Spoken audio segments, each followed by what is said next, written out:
Richard, do we care? No, that doesn't matter. We're the Armed Attorneys. Today we're discussing another self-defense case out of our hometown, Houston, Texas. Wow. What's going on in Houston? We know what's going on in Houston. It's not good. But what is good is self-defenders out there helping to protect us from our giant crime wave we've been having. You have probably read about this. You've probably heard some arguments about whether or not this was good self-defense. We are Texas attorneys, and we're going to break this down for you because there are a lot of issues. We're going to talk about the issue of it being a fake gun, about him walking away, and those 9 shots ending in a headshot. And we'll talk through the legality and what we think is going to happen here in Harris County. So before we get started, show your support for the Second Amendment by hitting the like button. And Richard, want to kick us off? Yeah, and today's show is brought to you by our friends over at Sonoran Desert Institute. I know a lot of you out there like to repair and modify your own guns. If you're looking for a way to take your hobby to the next level, Sonoran Desert Institute can help. The online programs at SDI cover armor courses, gunsmithing, ballistics, woodworking and finishes, shooting sports management, and more. Plus, tools and materials are shipped to your door for hands-on practice. It's never been a better time to get an education that you can actually use on the job. So what are you waiting for? Visit sdi.edu or call 480-999-4767 to learn more. Thank you to our friends over at Sonoran Desert Institute. Give them a shout. Yeah, so this was a pretty interesting self-defense case. This happened at a taqueria here in the state of Texas, Houston. A bunch of customers sitting around, and then what happens? Well, we've got a robber who comes in ostensibly armed with a firearm. So he's really, he is threatening everyone in there by pointing the firearm at them. He gets his money. He goes to leave. And, when you know what happens, you can kind of see the guy who's going to use his gun to defend the restaurant. You can see him getting ready, right? Yeah. And then, of course, he begins his defense. When does he start it, though? So and this is what's the most interesting part to me, is there's kind of 2 videos circulating online. And so I want to make sure everyone has seen kind of the longer version of this, because we have our defender throws his money, robber distracted. And at that point, he begins shooting. Now, robber this is where the first video kind of stops and where we see this second video circulating online and why there's a little bit of controversy here. The robber, mortally injured, running towards door, collapses, and our defender approaches him. At what point, what happens? So, yes. So we've got, I think I counted 9 shots fired. Yep. And the final shot, the defender actually walking over to the robber, who is just seemingly unmoving on the floor, pausing, taking a look, and firing that final 9th shot into his head. So let's maybe not start with that issue. Right. Let's start with fake gun. Richard, do we care? No, that doesn't matter. And so, because what we do with self-defense law is we go into the mind of the defender and the information as it appears to them. Mm-hmm. So what Texas law is going to look at under Section 9.32 of the Texas Penal Code, that's our self-defense statute for the use of deadly force.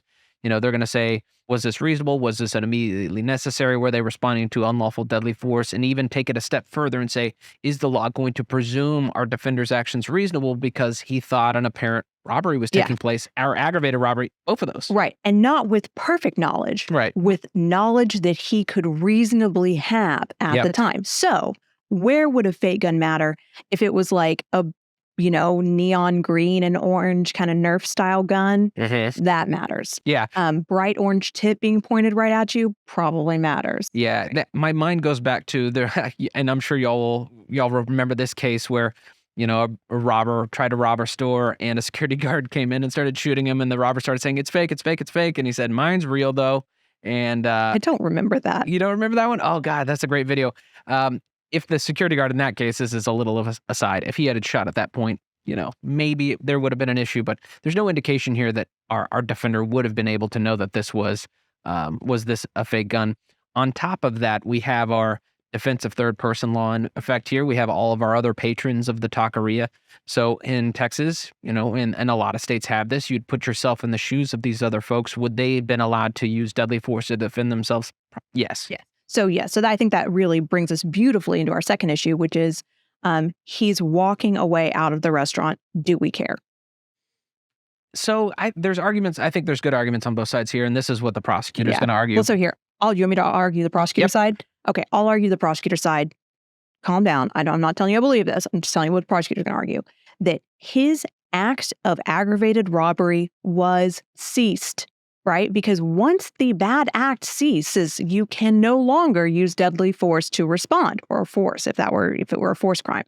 So, prosecutor would potentially argue he was done. He's no longer, flashing the gun around at people.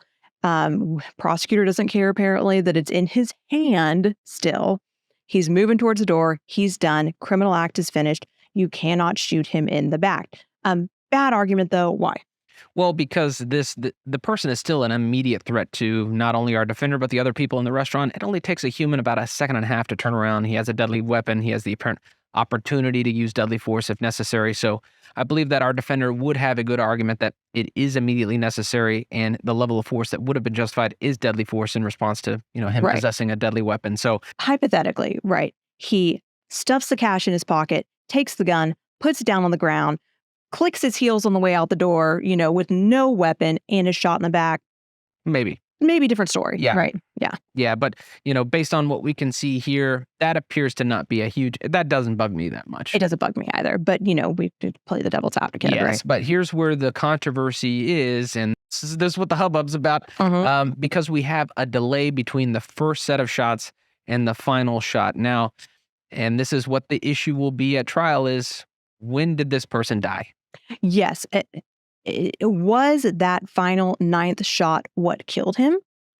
Or have we just committed abuse of a corpse? Yeah, right? Exactly right, because you can't kill a dead man. And so I think that's going to be, it's almost like a Robert Durst defense at this point. And that's the case. That's the defense that they pulled there. Well, if they find him, and this will air, days after we've shot this at this point. But right now, we still don't know who he is. And I'll tell you, as a criminal defense attorney, that nobody talks, everybody walks is a pretty good theory. It plays out most of the time. It does not play out when there's CCTV footage. So I would imagine every single witness fled. I would imagine they still find this guy because at some point someone's going to look at that camera footage and they're going to say, aha, I know him. And they're going to talk. Yeah, but if I was in this guy's shoes, I would not speak to law enforcement. Wouldn't volunteer, wouldn't corroborate any of this material. I wouldn't be turning myself in. Yeah, wouldn't be turning myself in. And then obviously if contacted by law enforcement, if you found yourself in this situation, this is one of those deals. You need to have an attorney present before speaking to law enforcement. Oh yeah, no, not I was there, not I have a gun, not, just zero cooperation. I want my attorney right now, and that's all you can do. So we go back to that delay. Our defender, he definitely seems to make some contact points. Our robber is fleeing. He collapses. There is that delay now. And this is the tough part about video cameras. And sometimes you'll hear experts say, cameras lie a little bit because, the camera sees one thing. What our defender sees might be something completely different. Now, when he approaches, there is seconds of delay between the final shot and that first defensive burst. Now, what did our defender see at the time that he fired that last shot? Did he see the person lunge for the gun? Did he see that this person was a continuing threat? I don't know. If I'm his defense attorney, I'm saying yes. But it's really hard to say, right? And let's think about the way the human brain works. And we've got, this idea, which I think it's the best theory we have about human brains, which is that it just doesn't process the cease of the threat quickly enough. Right. And so that's, those first 8 shots. I mean, a prosecutor could potentially argue that's too many. He went down after the first 2. What were you doing?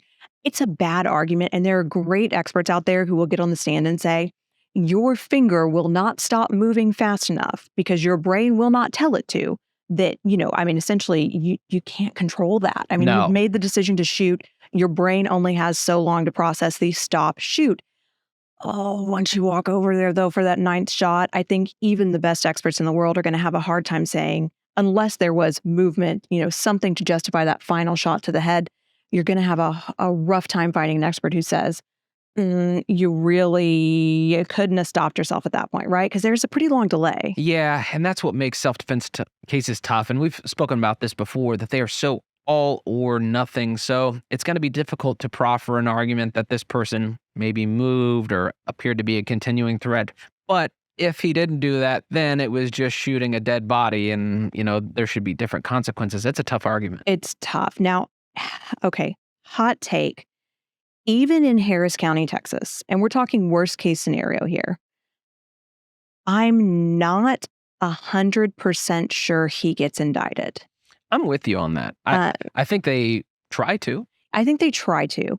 And in the very cold aftershock analysis, we're not there on the scene. We're just picking him apart.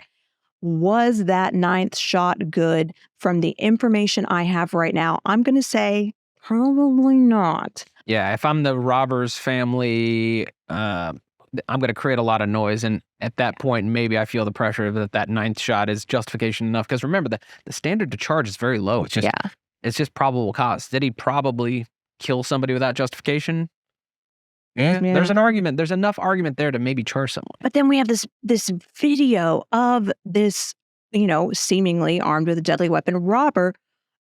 It's terrifying. It's terrifying. And you've got grand jurors looking at that video, looking at that guy's behavior. And I think even in 2023, Harris County, Texas, I think you're going to get a significant number of grand jurors who are going to say, some people just need killing. Oh my gosh, you read my mind. That's the defense theory here. Some people just need to die. So, so here's... That sounds really cold. It sounds really cold, but ultimately, that is something that is going to come up in that grand jury deliberation.